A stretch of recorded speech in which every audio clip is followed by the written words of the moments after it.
Razlogi so pravzaprav dvojni. Prvi razlog je ta, da smo danes priča dejstvu, da je politika stopila nad ljudi, kar se zdravstvenega sistema tiče. To se je zgodilo z sprejemom zakona o pacientovih pravicah v parlamentu, ker se je parlament, torej najvišji organ v državi, vmešal v stroko.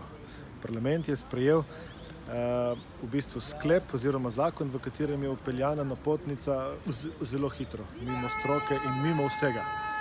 Na ta način so v bistvu zavajajo javnost, prvič pacientom dajo upanje, da bodo v 14 dnevih prišli do ustrezne zdravstvene oskrbe, kar ni možno. In drugič, v sistemu, kot je naš, zdaj tega prav ni možno narediti, ker so se ga lotili na napačen način.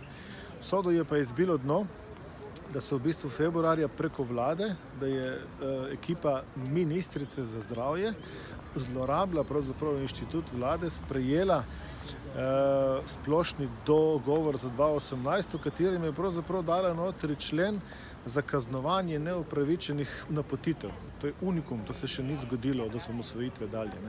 In ko gledamo čakalne dobe, ko gledamo število čakajočih, ko gledamo, kako brezpraven je položaj pacienta, ki je postal zdaj ping-pong žogica med primarnim in sekundarnim zdravstvom, smo prišli do tega, da je treba nekaj narediti.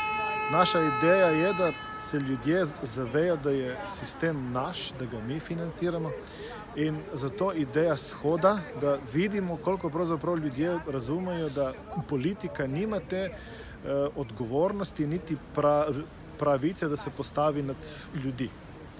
Zato shod.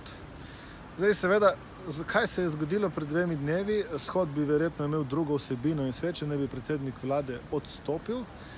Mi smo veseli tega odstopa, verjetno prepozno.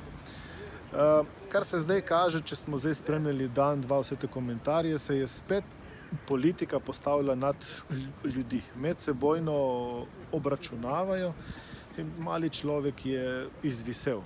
Spet smo priča absolutno nevsebinski razpravi, kdo je zakaj kriv, in eden na drugega zvračajo krivdo. Da bodo volitve predčasne in da jih želijo čim hitreje organizirati, je spet že videno dejstvo, lahko bi celo rekli neka manipulacija, da v bistvu onemogočijo civilnim skupinam, združenjem in tako naprej, če bi bila kakršnakoli želja za udeležbo na volitve, da to ni možno, ker je volilna zakonodaja takšna, da je zelo težko v 2 mesecih se pripraviti na tako velik projekt, kot so parlamentarne volitve. Sam osebno mislim, da z obstoječimi strankami ni rešitve.